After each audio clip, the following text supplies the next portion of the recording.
March Madness is almost here. We're both so excited. That's right. Which means it's time to get those brackets out. The conference tournaments are in full swing. They are essential to deciding where teams will be seeded this selection Sunday.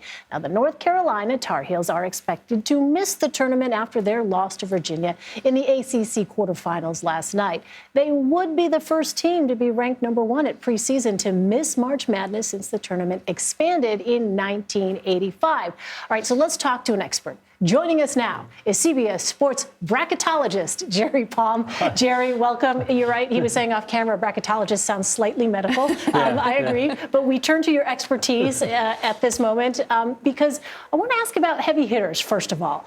Which teams you think are perhaps a lock to get in, into the tournament with a 1 or 2 seed at this point? Yeah, well, Kansas is probably going to be the overall #1. They've had a tremendous season. They are the reigning champion, too. So that would be quite an accomplishment to be the reigning champion and be the overall #1. But Alabama and Houston will probably also be 1 seeds. UCLA and Purdue are kind of battling for the 4th spot. Texas, Marquette. Teams that might find themselves on the 2 line, and Gonzaga also. Who are some of the teams on the bubble just might slip in? Yeah, there's some teams still playing. In fact, Rutgers is playing right now. And in fact, they're playing Purdue, a team that they've kind of had their number. So, that might be good for Rutgers. If they win, they'll probably be in. Utah State has got a big game tonight. Arizona State, it gets to play rival Arizona, which is a top 10 team. And so that could be a big win for them and put them in the tournament as well. Any sleeper teams? I mean, what are some sleeper teams you think that could potentially make some noise here and win a few rounds? Yeah, Drake out of the Missouri Valley. They've got a young man named DeVries who's playing for his father at Drake, but he's good enough to play at some of the bigger schools.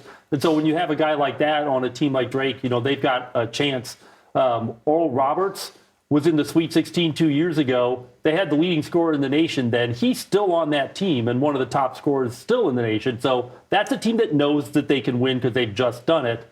And then I also like VCU, the regular season champion in the Atlantic 10.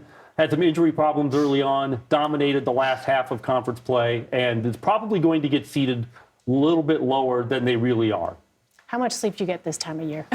About 3 hours a night. It's really more napping than sleeping for a few more days anyway. It comes with the territory of being a bracketologist. Yeah, exactly. Jerry, how do I get a fell at my bracket? Kansas for the win, it sounds like? Well, I don't know. Going back to back is pretty hard. And, I mean, they might be the overall #1 seed, but nobody's really that dominant this year in college basketball. So you could see something pretty chaotic actually Makes happen. it exciting. An exciting market. Yeah. Very exciting.